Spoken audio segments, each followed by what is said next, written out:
Hey guys, and welcome to Swami Studios. I'm your host, Moonlight Swami, and this is episode 10 of the Josh Gibson My Player series, where I discuss historical figures, events, and games in MLB history. Today, I'm talking about the guy who you guys voted most. Got something like 15 votes. I would say that this has been a long time coming, but it's going to be Pete Rose, Charlie Hustle. I open it up to any time period because I do want to kind of cover more bases with this, figuratively and literally. And Pete Rose is the perfect example of this. He was nicknamed Charlie Hustle, but I'm going to get to that in a second. He was born April 14th, 1941, played for 23 seasons and managed for 5 more. A few of those seasons overlapped. He played from 63 to 86, and he managed from 84 to 89. He was a player manager for the Reds in his second stint there. He was a switch hitter, all-time leader in hits with 4,256, games played with over 3,500, at-bats with over 10,000, and outs. He has 3 World Series rings, 3 batting titles, an MVP award, 2 Gold Gloves, Rookie of the Year, 17 All-Star appearances at 5 different positions, left field and right field, second base, third base, and first. He was a .303 lifetime hitter. In 1963, in a spring training game, he was playing against the New York Yankees, and he got the nickname Charlie Hustle. He was walked by Whitey Ford and sprinted to first base. That's how he got his nickname. It is debated whether it was on a fly ball that he tried climbing the wall to rob Mickey Mantle of a home run, but more people have said the Whitey Ford thing, so I'm going to go with that. He made the Reds club in 1963 and won the Rookie of the Year with a 273 average, which is not bad for a rookie. He entered the Army Reserves after the 63 season, assigned to Fort Knox for 6 months of active duty. Johnny Bench was in that platoon as well.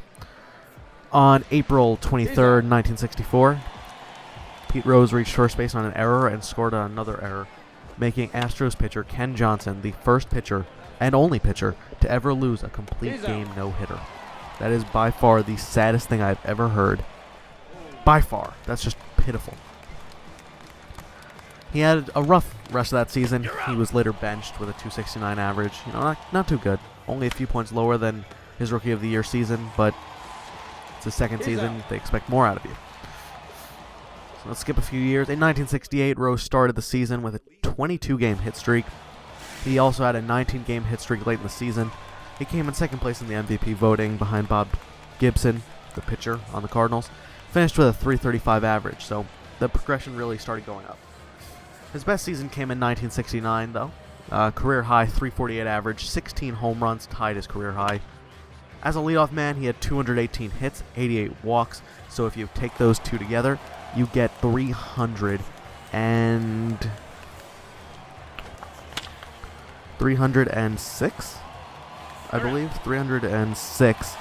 overall appearances on base, which is remarkable, minusing hit by pitches. 120 runs, 33 doubles, 11 triples, a .512 slugging percentage, his career best by far, and a .432 on base, which was also a career best. In 1973, Rose led the Big Red Machine Reds, one of the best teams in baseball history, with 230 hits to the NLCS before losing to the New York Mets, who lost to the Oakland Athletics. That was their second World Series appearance, by the way, the Mets. In 1975, the Reds beat the Red Sox in the World Series in the Battle of the Reds. That was a pretty good series. After that, in 1976, the Reds swept the Phillies in the NLCS, then the Yankees in the World Series. They won, I believe, 9 straight World Series games, which is the longest streak in Major League history. On May 5th, 1978, Rose became the 13th player in MLB history to get 3,000 hits. A month later, at the age of 37, Rose began a 44-game hit streak, which tied for the longest in National League history. For those of you who don't know, Joe DiMaggio holds the record all-time with 56 games. In 1979, the Phillies, and that was by the way, the 1941 season for DiMaggio. In 1979, the Phillies signed free agent Rose to a 4-year deal, putting him at around the year 42 season. I believe that's what it was. Year 42? He was 37, 41. 41 years old was probably by the end of that contract. They missed out on the playoffs in 79, but they won the World Series in 1980, their only World Series up until they beat the Rays in 2008. He batted only .245 in 1983, his worst season by far, his age 42 season. So, as you can tell, he was getting up there in age. It just was a matter of time. But on April 13th, the day before his 43rd birthday, he was on the Montreal Expos, who he signed to a one-year deal with. He doubled in, I think, the second inning, or no, first inning. Doesn't matter. He doubled and joined Ty Cobb as the second player all-time with 4,000 career hits. He was traded back to the Reds later in the season and became an immediate player manager.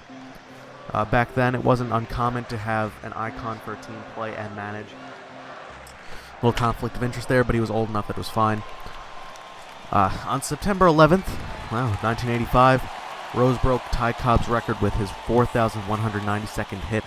He was then named ABC's Wide World of Sports Athlete of the Year after that season. He ended up with a career 4,256 hits before retiring after the 1986 season from playing. Rose, however, is not in the Hall of Fame, after being placed on the permanent ineligibility list for betting on Cincinnati Reds games. It is said he bet on 52 games for the Reds in 1987, betting between $2,000 and $10,000 per game. That's not pocket change. Wasn't pocket change back then either. It was never said he bet against the Reds, but that as a manager, he had the power to possibly threaten the integrity of the game by throwing games or changing how things would go. So that was really bad. It's not the same as the 1919 Black Sox, just because it was very different. After that, he took a plea so he wouldn't get brought up on gambling allegations. He then underwent treatment for gambling addiction.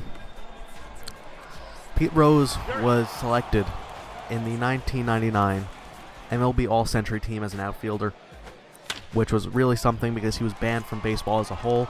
They lifted the ban for that and for the Braves-Yankees, I think Game 5 of the World Series. And, it's really something. Pete Rose had a hell of a career. He holds many, many records for a variety of things. And he's never going to be in the Hall of Fame, most likely. I mean, betting on games, it's against the policy of Major League Baseball. And, he has to kind of face the consequences for that. Which is sad, considering he was such a great player. So, guys, that's pretty much all I have for Pete Rose. I hope you enjoyed that. And I'm not going to cut off to some music like some commentators do. I'm going to be telling you guys I'm going to PAX Thursday morning. I'm going to be flying out to PAX. So I'm going to have one video, most likely, going up tomorrow.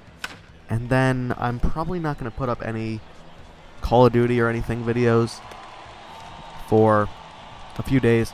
I'm going to go to Boston, and I'm going to record with my camera, and I'm going to upload some vlogs from there. I'm going to Boston for a few reasons. I'm planning on changing the face of YouTube as a whole, which sounds like a big task, but I have a lot of stuff that I've been working on, and it really is something. So I do hope you are prepared for all of that. I really hope everything works out well.